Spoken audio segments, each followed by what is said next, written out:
Hai guys, ketemu lagi dengan channel gua, lanjutkan di kamu. Kali ini, kita akan bahas kisah pendudukan Jepang di tanah Kalimantan.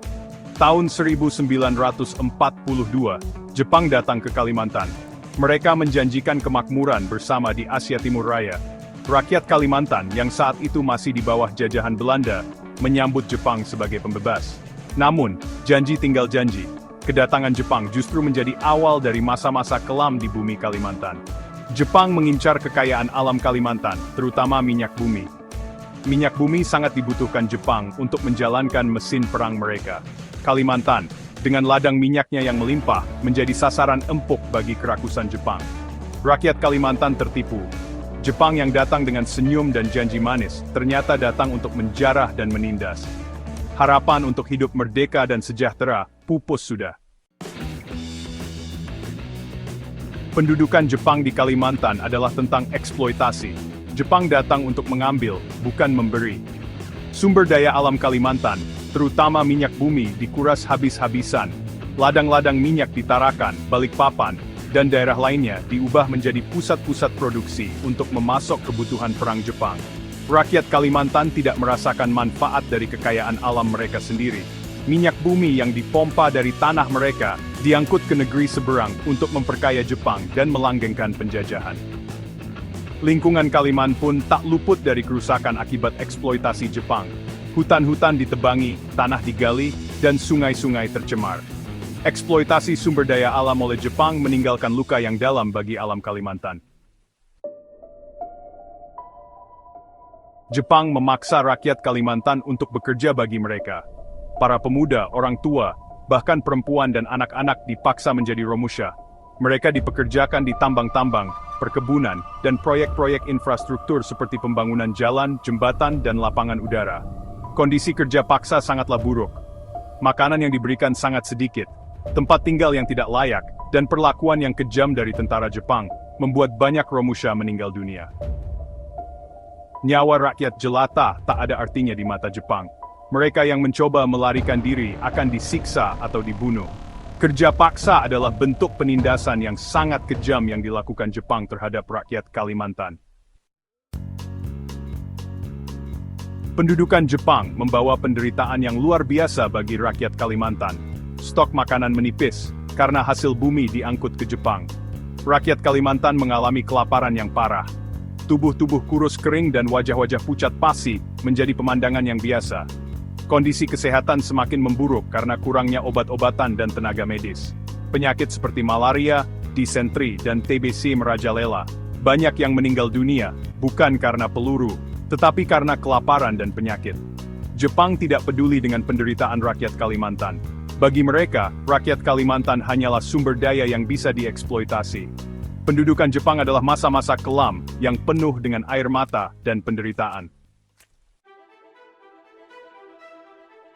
Section 5, Perlawanan Rakyat, berjuang di tengah represi yang kejam. Meskipun berada di bawah tekanan dan ancaman, semangat rakyat Kalimantan untuk melawan penjajah tidak pernah padam.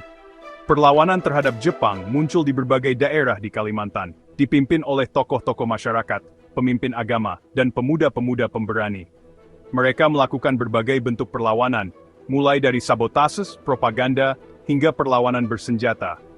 Senjata seadanya seperti parang, tombak, dan bambu runcing, mereka gunakan untuk melawan tentara Jepang yang bersenjata lengkap. Perlawanan rakyat Kalimantan memang tidak selalu berhasil mengusir Jepang. Namun, perlawanan tersebut menunjukkan semangat juang dan patriotisme rakyat Kalimantan yang tak pernah padam. Mereka rela berkorban demi kemerdekaan, meskipun nyawa taruhannya.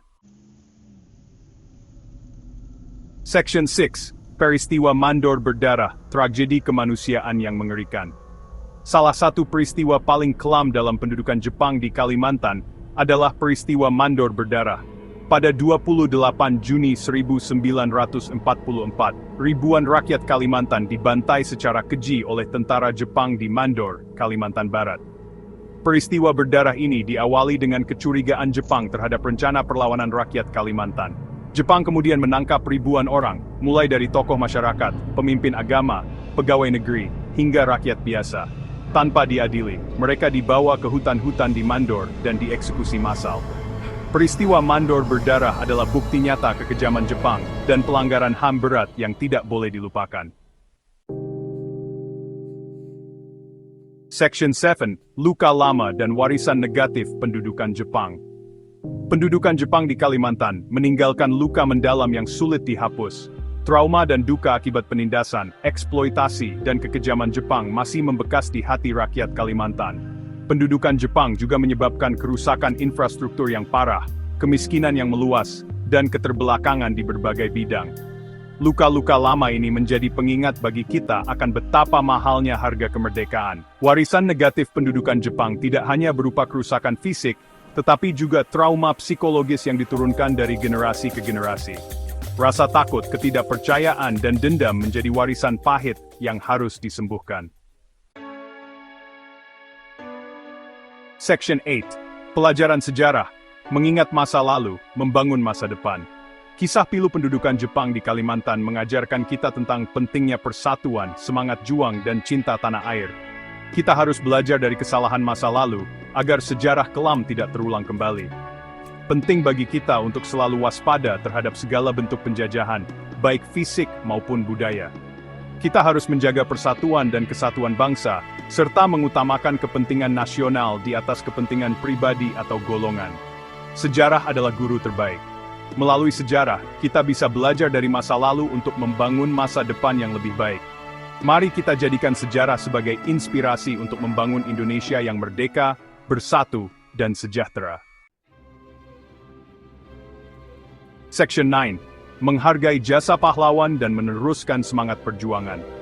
Kita tidak boleh melupakan jasa para pahlawan yang telah gugur di medan perang melawan penjajah Jepang. Mereka adalah putra-putri terbaik bangsa yang rela mengorbankan jiwa dan raga demi kemerdekaan. Semangat juang dan patriotisme para pahlawan harus kita teladani. Kita harus mengisi kemerdekaan dengan karya nyata untuk membangun bangsa dan negara. Mari kita lanjutkan perjuangan mereka dengan membangun Indonesia yang maju, adil, dan makmur. Caranya, dengan belajar dengan giat, bekerja keras, dan berkontribusi positif bagi masyarakat. Itulah cara kita menghargai jasa para pahlawan dan meneruskan semangat perjuangan mereka. Kalau kalian suka dengan konten yang kami beri, mohon support dengan cara like, comment, and subscribe.